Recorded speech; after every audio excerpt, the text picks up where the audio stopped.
is a really exciting day, and it's such an honor to be here today to celebrate an incredible moment for Toronto and for this incredible stadium, which has been a part of the city's sports culture for nearly 2 decades, if you can believe it.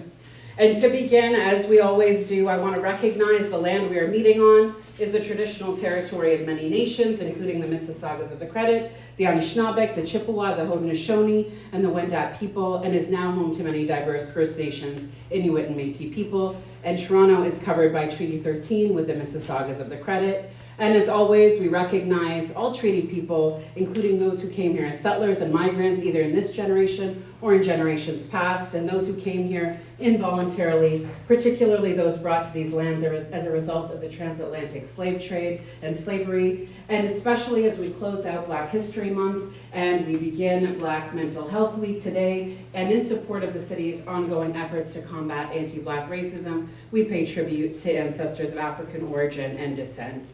And as always, when we gather to mark and celebrate milestones for our city and country, we recommit to that important work of truth and reconciliation so that Toronto and Canada continue to be a place that is truly for all of us. And as a city councillor for Spadina Fort York, and with the great privilege, responsibility, and honor of being chair of Exhibition Place, I see firsthand how this important venue is so critical to all of us. It's the home of Toronto FC. How many of us know that? How many of us have joined the game here? That's right. It is the home of our champions, the Toronto Argonauts. And it is most of all a place where fans and community come together and where history is made over and over again, and a place where our city, where Toronto shines on the world stage. And in 2026, we are so excited because that global stage gets even bigger, doesn't it? And Toronto is proud to be one of the 16 host cities for the FIFA World Cup 2026, a global sporting event that will unite fans from around the world and continue to put a spotlight even brighter on our city. With 6 matches, including Canada's national men's team's historic opening game, Toronto will play a central role in making this the biggest and most inclusive FIFA World Cup in history. And getting to this moment has been a dedicated collaboration. And I want to thank all of our partners at the federal government, at the provincial government, Maple Leaf Sports and Entertainment, Exhibition Place, FIFA, and my colleagues on Toronto City Council for the many contributions that are helping us to deliver on our requirements as a host city. And today's announcement is an important step in our journey and ensures the stadium will not only be ready for 2026, but will serve our city for years to come. And we'll hear about these exciting upgrades, the transformation of the venue, and what's ahead as we prepare to welcome the world to our great city. And I would like to take a moment to acknowledge the distinguished guests who have joined us and those who have been part of getting us here, including Mayor Olivia Chow, Adam Van Koeverden, Member of Parliament for Milton and Parliamentary Secretary to the Minister of Sport, Don Hardman, Executive Director, Stadium and Venue Management for FIFA Canada, Calvin Seau, Chief People and Strategy Officer of Exhibition Place, Jesse March, Coach of Canada's men's national team in Canada Soccer, Casey Stoney, Coach of Canada's women's national team, Canada Soccer, Jason Hernandez, General Manager, Toronto FC, and Michael Pinball Clemens, General Manager, Toronto Argonauts. And in a moment, we'll hear from Sharon Bellenbach, Executive Director of World Cup 26, Toronto Secretariat, followed by Rick Eves, Chief Operating Officer, Maple Leaf Sports and Entertainment.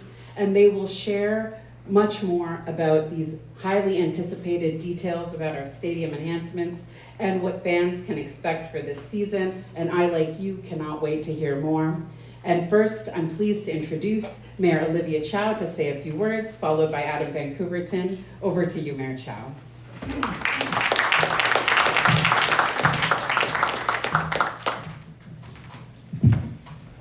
Oh, good afternoon. Great to be here. Thank you, Deputy Mayor Malik, for the introduction and the welcome. And yes, no doubt, sports bring us together. It unites us. Remember when Raptors won. And that huge party, rally, just in the city, it captured our imagination. And when Summer McIntosh kept breaking the world record in her historic Olympic performance in the Paris 2024 Games, we were feeling so proud as Canadians. And I know all of you remember, Argos won. Yes. Thank you, Kimball. Over and over again, not just one time, three times. And then, not that long ago, in that late evening, in overtime, our heart was beating so hard. And when Canada scored, it was just electric, right? It really brought us together.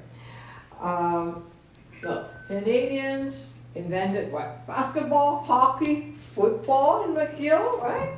And the sports bring all of us together. And when we cheer on our team, we're reminded what makes Canada great. And more than ever, now more than ever, we are proud Canadians. And we will never be 51 state. Absolutely not, right? So sports have this way of bringing us together. And in 2022, Canada's national team returned to the FIFA World Cup. And in 2026, in June, we will welcome the world to Canada. Toronto will be hosting 6 games, including Team Canada's opening march, right? Yeah. Right in this building, actually. Yeah, in this building, absolutely. Today's announcement invests in infrastructure to welcome the world to Toronto, because this event will bring almost $1 billion for Toronto's economy and thousands of jobs. And I want to thank the minister, the parliamentary secretary to the minister for making this, assisting us in making this happen. We will welcome 48 national teams from around the world to celebrate and cheer on Team Canada as we play to win. More than 3.5 billion people, imagine that, 3.5 billion people watch the FIFA World Cup. How many people watch the Oscars? Academy. But anyway, I digress. This is big, it's huge, right? It brings together people from Rio to Rome, from Berlin to Bogota, Accra to Tokyo, which is why Toronto is the perfect location to host the World Cup. Why? Because Toronto is the most diverse city in the world. We are a beacon of hope for so many people that wants to come to Canada, and they do. We have little Portugal, Korean town, the little Italy. Oh my God, every World Cup I remember is just after a game.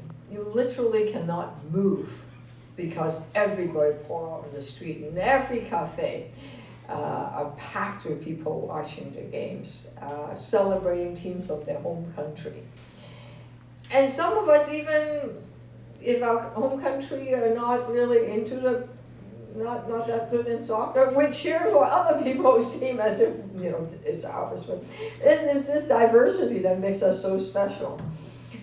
So we are very excited to welcome the World Cup. I look forward to the kickoff next year. How many days precisely is it? It's 400 something. It was 500 or two a while ago, but yeah. It's exciting, and March, June in your calendar. And with that, I want to thank and I want to invite the Canada's Parliamentary Secretary for Sports and a Olympian on kayaking.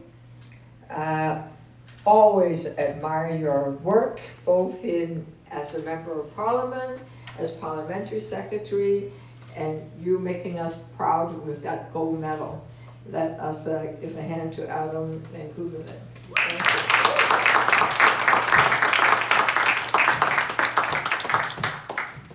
Thanks, Mayor Chow, for the kind welcome here in Toronto. This is a special stadium, an awesome place. We've had so many incredible moments here as Canadians, as Torontonians, as sports fans and lovers, and in the next couple of years, we're going to start dreaming about what's going to happen here in 2026 as well.